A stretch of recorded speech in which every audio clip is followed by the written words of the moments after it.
Hello. Hello Julia, എന്നാണ്ട് വിശേഷമൊക്കെ? എന്നാ വിളിച്ചേ? വിളിച്ച എന്നാത്തിനാന്ന് ചോദിച്ചാ, നീ കഴിഞ്ഞ വട്ടം ഇവിടെ വന്നേച്ചു പോയപ്പോ എന്റെ മുറിയെല്ലാം കൂടെ കയറി ഒരു നീക്ക് പരിശോധന നടത്തിയിട്ട് പോയില്ലേ? ആ, അത് അപ്പച്ചിയുടെ കയ്യിൽ ഇനിയും വല്ല ആന്റി കളക്ഷൻസ് വല്ലതും ഉണ്ടോന്ന് അറിയാൻ വേണ്ടി ഞാനങ്ങ് നോക്കിയതല്ലേ. ആ അപ്പച്ചിയുടെ ആന്റിയെ നോക്കിയിട്ട് ഇപ്പൊ എന്റെ പാന പാടുന്ന പുസ്തകവും വ്യാകുല പങ്കപ്പാടും ഒന്നും കാണാനില്ല. എവിടെ പൊക്കിക്ക് കൊണ്ടുപോയതാ? അയ്യോ, ഞാനൊന്നും എടുത്തിട്ടില്ല. എനിക്കെന്നാത്തിനാ പാന? ആ നിനക്ക് പിന്നെ പാന പാടലും കുരിശിന്റെ വഴിചെല്ലലും ഒന്നും വേണ്ടല്ലോ. എന്നും കണ്ട് എനിക്ക് മുടക്കാൻ പറ്റുമോ പതിവായിട്ട് നടത്തിക്കൊണ്ടിരുന്നത് വെള്ളിയാഴ്ച വരുമ്പോഴേക്കും? അതിന് പാന പാടാൻ ആരാ കൂട്ടുള്ളേ?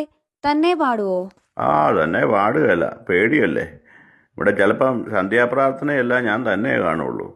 ഞാൻ അവിടെ തന്നെ ഇരുന്നങ്ങ് ചെല്ലും. ആളിൽ നിന്നും കണ്ട് മുടക്കാൻ പറ്റുമോ? എന്റെ പൊന്നെ, എന്നാ ഒരു ദേഷ്യമായത്. അതെ, ഈ ഓശാന ഞായറാഴ്ച ഞങ്ങൾ എല്ലാവരുടെയും അങ്ങോട്ട് വരുന്നുണ്ട്. ഞാനും അപ്പുണ്ണിയും ക്രിസ്റ്റിയും മിന്നുവും എല്ലാരും വരുന്നുണ്ട്. അപ്പൊ എന്നാണെങ്കിലും ഞാനത് കണ്ടുപിടിച്ച് തന്നേക്കാം, പോരെ? അപ്പുണ്ണിയും കിപ്പുണ്ണിയും ഒക്കെ വരുന്നത് കൊള്ളാം. കഴിഞ്ഞ കൊല്ലത്തെ പോലെ ഇവിടെ കിടന്ന് വെള്ളിയാഴ്ചയിൽ കാളപൂട്ടാനാണ് ഇങ്ങോട്ട് പോരണ്ട. ഈസ്റ്റർ കഴിഞ്ഞിട്ട് വന്നാൽ മതി. അപ്പുണ്ണി എന്നാ കാണിച്ചു? എന്നാ കാണിച്ചെന്ന് ചോദിച്ചാൽ, പെസകായിക്ക് അപ്പം മുറിച്ചപ്പോഴും മറ്റും കൈ കൊട്ടുവോ, വീഡിയോ പിടുത്തോ, ഓടി നടപ്പോ, എന്നതാണോ ഏതാണ്ട് പിള്ളകളി പോലെയാ എല്ലാം. അയ്യോ, ഇങ്ങനെ തുടങ്ങിയ എങ്ങനെയാ?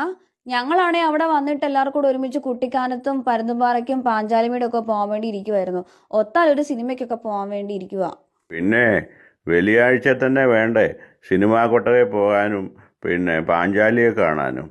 നീ മൂത്ത പെണ്ണല്ലേ, നീ വേണ്ട ഈ ഇളയത്തുങ്ങളെയൊക്കെ വഷളാക്കാതെ കൊണ്ടു നടക്കാൻ. എന്നാൽ എല്ലാത്തിനെയും കൂടെ കൂട്ടി വെള്ളിയാഴ്ച പരമാവധി പള്ളിയിൽ പോകാൻ നോക്കാനല്ല. എസ് ബോസ്, ഈ പ്രതി കുറ്റം എല്ലാം ഏറ്റെടുത്തിരിക്കുന്നു. നമ്മൾ ഈ പ്രാവശ്യം പക്ക ഡീസന്റ് ആയിരിക്കും.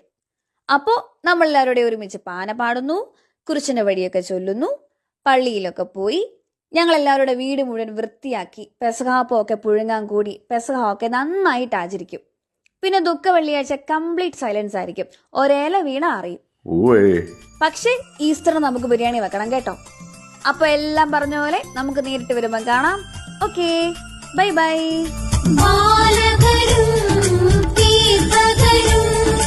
നാഥരു ജൈകാര